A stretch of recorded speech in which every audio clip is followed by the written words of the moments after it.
माता छिन्नमस्ता। परिवर्तनशील जगत का अधिपति कबंध है और उसकी शक्ति श्री छिन्नमस्ता है। विश्व की वृद्धि ह्रास को सदैव होती रहती है। जब ह्रास की मात्रा कम और विकास की मात्रा अधिक होती है तब भुवनेश्वरी का प्राकट्य होता है। इसके विपरीत जब निर्गम अधिक और आगम कम होता है तब छिन्नमस्ता का प्राधान्य होता है। भगवती छिन्नमस्ता का स्वरूप अत्यंत ही गोपनीय है। इसे कोई अधिकारी साधन ही जान सकता है। महाविद्याओं में इनका तीसरा स्थान है। इनके प्रादुर्भाव की कथा इस प्रकार है। एक बार भगवती भवानी अपनी सहचरी जया और विजया के साथ मंदाकिनी में स्नान करने के लिए गईं। स्नानोपरांत क्षुधा स्त्री से पीड़ित होकर वे कृष्ण वर्ण की हो गईं। उस समय उनकी सहचरियों ने उनसे कुछ भोजन करने के लिए मांगा। देवी ने उनसे कुछ समय प्रतीक्षा करने के लिए कहा। थोड़ी देर प्रतीक्षा करने के बाद सहचरियों ने जब पुनः भोजन के लिए निवेदन किया तब देवी ने उनसे कुछ देर और प्रतीक्षा करने के लिए कहा। इस पर सहचरियों ने देवी से विनम्र स्वर में कहा कि माँ तो अपने शिशुओं को भूख लगने पर अविलंब भोजन प्रदान करती है, आप हमारी उपेक्षा क्यों कर रही हैं? अपने सहचरियों के मधुर वचन सुनकर कृपामयी देवी ने अपने खड्ग से अपना सिर काट दिया। कटा हुआ सिर देवी के हाथ में बाएं हाथ में आ गिरा और उनके कबंध से रक्त की 3 धाराएं प्रभावित हुईं। वे 2 धाराओं को अपनी दोनों सहचरियों की ओर प्रवाहित कर दी, जिसे पीती हुई दोनों प्रसन्न होने लगीं और तीसरी धारा को देवी स्वयं पान करने लगी। तभी से देवी छिन्नमस्ता के नाम से प्रसिद्ध हुईं। ऐसा विधान है कि आधी रात अर्थात चतुर्थ संध्या काल में छिन्नमस्ता की उपासना से साधक को सरस्वती सिद्ध हो जाती है।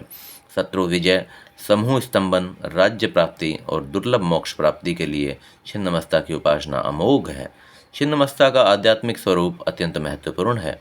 छिन्न यज्ञ शीर्ष की प्रतीक ये देवी श्वेत कमल पीठ पर खड़ी हैं। दिशाएं ही इनके वस्त्र हैं। इनकी नाभि में योनि चक्र है। कृष्ण, तम और रक्त रज गुणों की देवियां इनकी सहचरियां हैं। ये अपना शीश काटकर भी जीवित हैं। ये अपने आप में पूर्ण अंतर्मुखी साधना का संकेत हैं।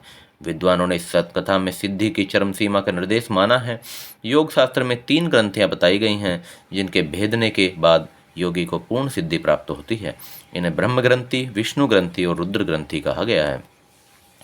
मूलाधार में ब्रह्म ग्रंथि, मणिपुर में विष्णु ग्रंथि और आज्ञा चक्र में रुद्र ग्रंथि का स्थान है। इन ग्रंथियों के भेदने से ही अद्वैतानंद की प्राप्ति होती है। योगियों का ऐसा अनुभव है कि मणिपुर चक्र के नीचे की नाड़ियों में ही काम और रति का मूल है। उसी पर छिन्न महाशक्ति आरूढ़ है। इसका ऊर्ध्व प्रवाह होने पर रुद्र ग्रंथि का भेदन होता है। छिन्नमस्ता का वज्र वैराचनी नामक शाक्तों, बौद्धों और जैनों में समान रूप से प्रचलित है। देवी की दोनों सहचरियां रजोगुण और तमोगुण की प्रतीक हैं। कमल विश्व पर प्रपन्न है और कामारित चिदानंद की स्थूल वृत्ति है। ब्रह्मदारण्य की अश्वशिर विद्या, शास्त्रों की हयग्रीव विद्या तथा गानपत्यों के छिन्न शीस्त्र गणपति रहस्य भी छिन्नमस्ता से ही संबंधित है। हिरण्यकश्यप, वैरोचन आदि छिन्नमस्ता के ही उपासक थे, इसलिए इन्हें वज्र वैराचनीय कहा गया है। वैरोचन अग्नि को कहते हैं। अग्नि के स्थान मणिपुर में छिन्नमस्ता का ध्यान किया जाता है और वज्रनाड़ी में इनका प्रवाह होने से इन्हें वज्र वैराचनीय कहते हैं। श्री भैरव तंत्र में कहा गया है कि इनकी आराधना से साधक जीव भाव से मुक्त होकर शिव भाव को प्राप्त कर लेता है। जय माता की।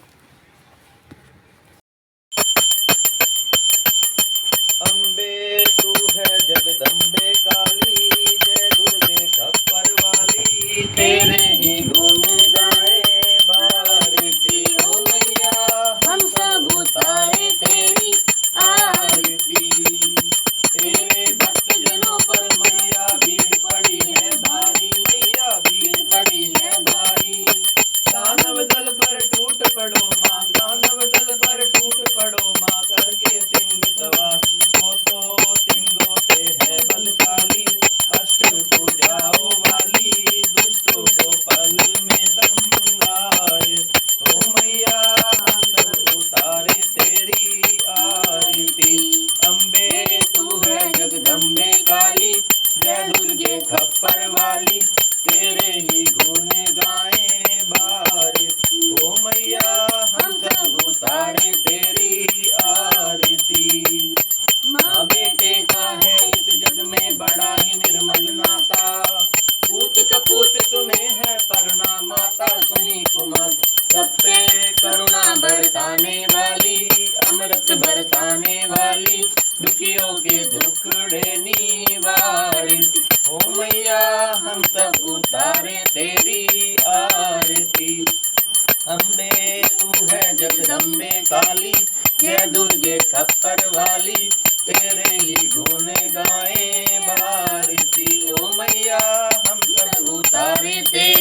के सत्य को संवारती। ओ मैया हम सब उतारे तेरी आरती। अम्बे तू है जगदम्बे काली, जय दुर्गे खप्पर वाली, तेरे ही गुण गाए भारती। ओ मैया हम सब उतारे तेरी आरती।